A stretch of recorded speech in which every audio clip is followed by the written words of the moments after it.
माँ के कहने दिल छू लेने वाली कहानी। उर्मिला जी की अभी अभी नींद लगी ही थी कि बहू पिंकी उनके कमरे में आ गई और उन्हें झंझोड़ते हुए बोली, लो अम्मा जी बात कर लो। उर्मिला जी ने आंखें खोलकर देखा तो पिंकी हाथ में फोन लिए खड़ी हुई थी। उसे इस तरह देखकर उर्मिला जी ने पूछा, किसका फोन है बहू? और किसका होगा, आपकी लाडली बेटी है। जब देखो बस फोन घुड़का देती है। ये भी नहीं देखती कि सामने वाला आदमी कोई जरूरी काम कर रहा होगा या कोई आराम कर रहा होगा। बिल्कुल भी नहीं सोचती कि किसी के आराम में खलल पड़ रहा होगा। उर्मिला जी के छोटे से सवाल पर पिंकी ने पूरा लेक्चर दे दिया। बहू वो मेरी बेटी है, उसका दिल भी तो मेरे लिए दुखता ही होगा ना। अब मेरी तबीयत ठीक नहीं रहती है तो रोज फोन लगा देती है, नहीं तो पहले कहाँ रोज फोन करती थी। हाँ, हम तो आपको बड़ा दुख में रखते हैं जो उसका दिल आपके लिए दुखता है, चिड़चिड़ाती हुई पिंकी ने कहा और आखिर फोन उन्हें पकड़ाकर वहीं पास में खड़ी हो गई। आखिर ये भी तो सुनना जरूरी था कि उर्मिला जी अपनी बेटी से क्या बात करती हैं। उर्मिला जी ने अपने कांपते हाथों से फोन को अपने कानों पर लगाया और बोली, हाँ बिटिया कैसी है तू? मैं ठीक हूँ अम्मा, तुम कैसी हो? बस बिटिया अपनी जिंदगी के दिन गिन रही हूँ। अब तो शरीर भी साथ नहीं देता, बस भगवान उठा ले अब तो। अरे ना अम्मा, अभी तो बहुत लंबी उम्र है तुम्हारी। अभी तो पोते पोती नाती नातिनों की शादी देखना बाकी है। अब तो ना लगे है बिटिया कि तब तक जिंदगी जी पाऊंगी। बस तुम लोगों को भगवान सारी खुशी दे और हमेशा अपना आशीर्वाद बनाए रखे। कहते कहते अम्मा को खांसी चलने लग गई। पिंकी ने अम्मा के हाथ से फोन लेकर काट दिया और अम्मा को पानी का गिलास पकड़ाकर वापस रसोई में चली गई।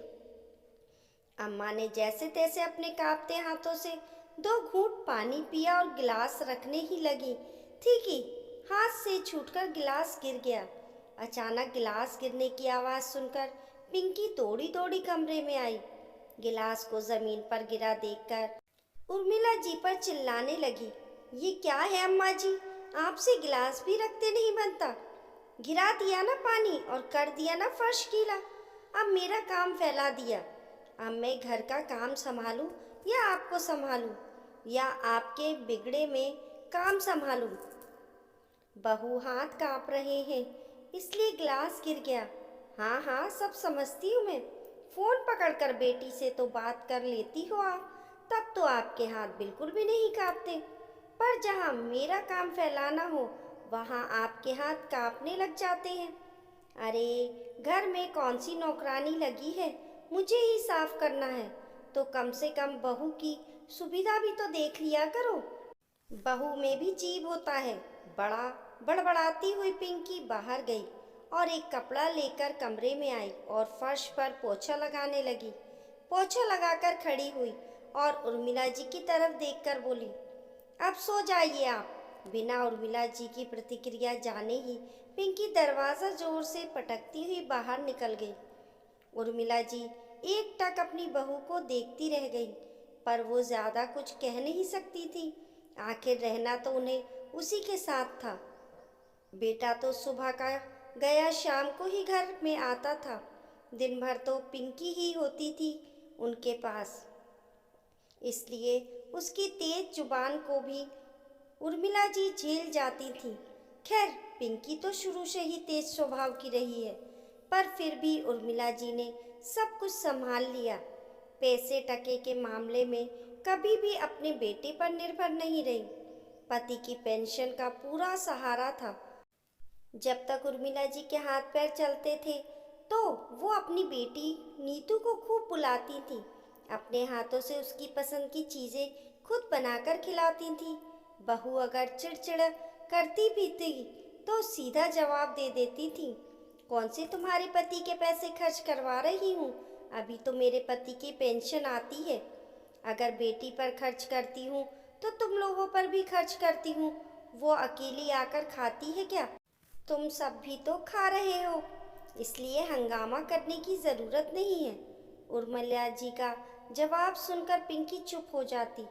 पर जब से उर्मिला जी बिस्तर पर आई हैं, तब से पिंकी का व्यवहार और भी रूखा हो गया है। अब तो फिर भी उर्मिला जी लाठी के सहारे उठकर अपने नित्य कर्म तो कर लेती हैं, नहीं तो जब वो बिस्तर पर अपने कामों के लिए दूसरों पर मोहताज हो चुकी थी, उस समय बेटी नीतू ने ही उनकी सेवा की थी। तब तो पिंकी आसपास भी नहीं भटकती थी। उन 10 दिनों में नीतू ने इस घर में रहकर उर्मिला जी की खूब सेवा की थी। लेकिन जैसे ही उर्मिला जी धीरे धीरे लाठी के सहारे खड़ी होने लगी और अपने नित्य कर्म अपने आप ही करने लगी, उसके बाद से ही पिंकी ने अपना व्यवहार नीतू के प्रति और रूखा कर लिया। आए दिन किसी न किसी बात पर नीतू से बहस करने लगी थी, छोटी सी बात का बतंगड़ बना देती थी। अब तो उर्मिला जी को भी पिंकी की नज़रें बड़ी अजीब सी लगती थी।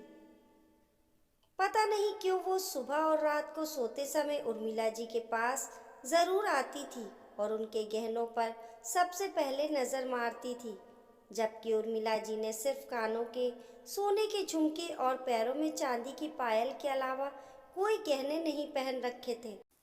हाथों में सिर्फ लाख की चूड़ियां ही थी। उस दिन करवा चौथ था। नीतू अपने मायके में ही मौजूद थी। नीतू अम्मा की तबीयत का सुनकर जल्दबाजी में तो आई थी, तो ढंग के कपड़े भी नहीं लाई थी। तो अम्मा के कहने पर उनकी अलमारी में से उनकी भारी सी साड़ी निकालकर उसने पहन ली। वो साड़ी उर्मिला जी के लिए पिंकी के मायके से आई थी। ये देखकर पिंकी गुस्से से आग बबूला हो गई और नीतू पर चिल्लाने लगी, किससे पूछकर तुमने अम्मा जी की अलमारी खोली? सब जानती हूँ मैं कि इस घर में क्यों रुकी हुई हो। अरे अम्मा की सेवा तो बहाना है, सब कुछ हड़प कर ले जाना चाहती हो अपने साथ, और पता नहीं क्या क्या निकाला होगा अलमारी से। उसकी बात सुनकर नीतू की आंखों में आंसू आ गए और वो बोली, भाभी अम्मा ने कहा था इसलिए पहन ली। सब जानती हूँ तुम्हारा प्रिय चरित्र, अम्मा को बातों में फुसलाकर सब कुछ अपने नाम कर लेना चाहती हो। बहू बस कर, क्या बोल रही है? तुझे पता भी है एक साड़ी क्या पहन ली उसने, उसमें इतना हंगामा कर रही है। मेरी चीज़ों पर मेरी बेटी का भी हक है। क्यों अम्मा जी, रहती तो हमारे साथ हो, फिर बेटी का काहे का हक? इसे तो मैं एक फूटी कोड़ी भी ना लेने दूँ। बस करो पिंकी, तुम्हें शर्म नहीं आती अम्मा जी से लड़ते हुए? अचानक चेतन ने अंदर आते हुए कहा। चेतन को देखकर पिंकी चुप तो हो गई, लेकिन घर का माहौल तो खराब हो ही चुका था। ये आए दिन का किस्सा होने लगा था। आखिर उर्मिला जी भी कब तक बर्दाश्त करती?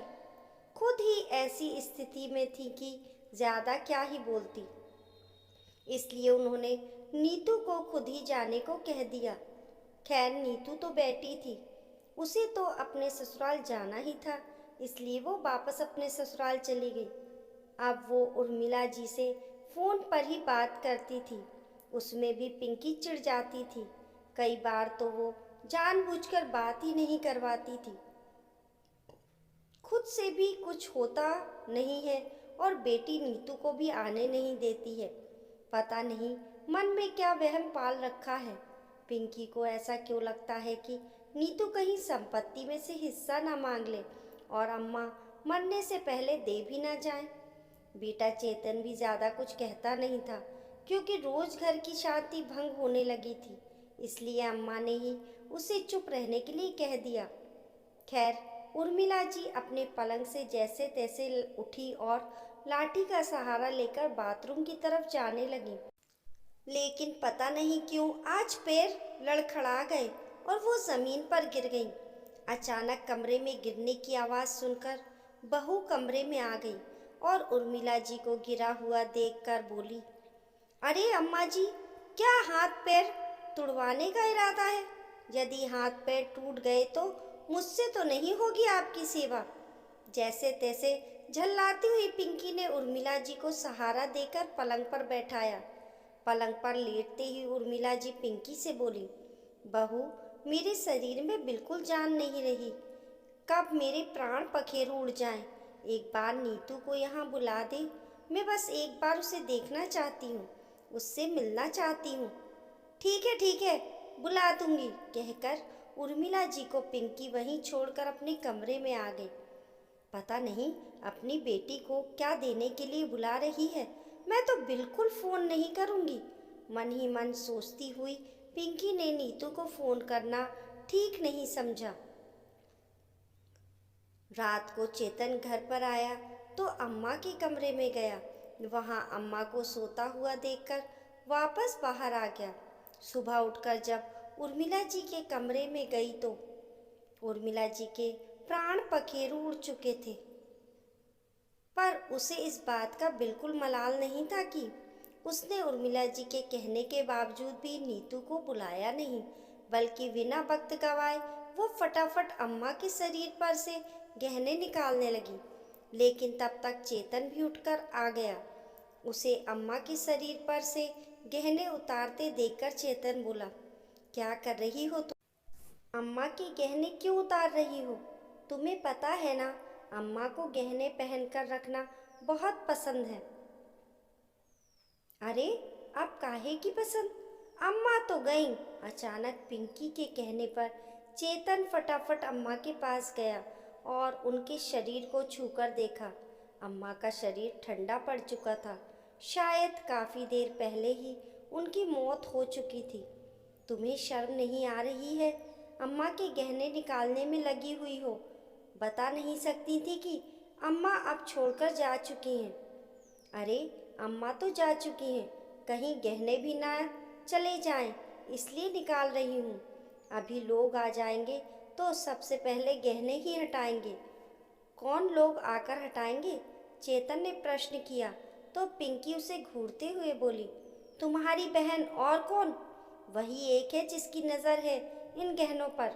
इसके आगे चेतन ने कुछ नहीं कहा, बस कुछ देर तक पिंकी की लालच भरी नज़रों को देखता रहा, जबकि पिंकी अपने काम में लगी रही। थोड़ी देर बाद उसने नीतू और बाकी रिश्तेदारों को फ़ोन कर अम्मा के संसार से कूच कर जाने की खबर दी।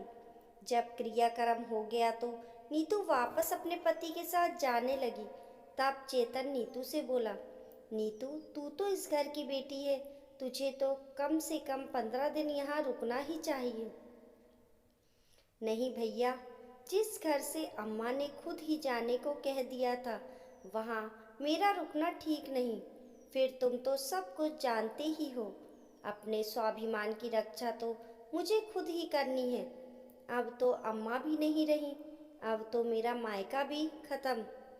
कहते कहते नीतू की आंखों में आंसू आ गए।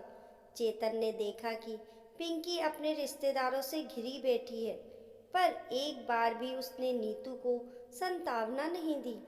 सच आज वाकई उसकी बहन का मायका खत्म हो रहा था, पर फिर भी चेतन ने भी नीतू को रोका नहीं। नीतू अपने पति के साथ बाहर आ गई। दोनों रवाना होने वाले थे कि इतने में चेतन फिर नीतू के पास आया और एक छोटी सी पोटली उसे देकर बोला, ये अम्मा ने तेरे लिए दिए थे, ये ले जा, ये अम्मा का आशीर्वाद है। उन्होंने खुद अपने हाथों से मुझे दिए थे कि नीतू को दे देना। और रही बात मकान में हिस्से की तो नहीं भाई, मुझे कुछ नहीं चाहिए। मैं जानती हूँ कि आपकी स्थिति भी इतनी अच्छी नहीं है, आप तो ये अपने पास ही रखो, पर नीतू ये गहने तेरे हैं, इस पर सिर्फ और सिर्फ तेरा हक है। इससे पहले कि तेरी भाभी के साथ रहकर मेरी भी नीयत खराब हो जाए, तू इन्हें ले जा। और रही बात मायके की, तो ज़रूरी नहीं कि तू यहाँ आए, मैं तेरे पास आ जाऊँगा। तेरे स्वाभिमान को खत्म नहीं होने दूँगा। मायके का आंगन ना सही, भाई का दामन तो है। अपने भाई चेतन की बात सुनकर नीतू उसके गले लगकर फूट फूट कर रोई। कुछ देर बाद जब मन हल्का हुआ तब चेतन से विदा लेकर नीतू वहाँ से रवाना हो गई। वो दिन था और आज का दिन है। नीतू कभी अपने उस मायके के घर में नहीं गई। हाँ, चेतन हर रक्षाबंधन और भाई दूज पर खुद अपनी बहन के घर पर आ जाता है। हालांकि पिंकी ने इस पर भी काफ़ी हंगामा किया था, पर चेतन एक कान से सुनकर दूसरे कान से निकाल देता।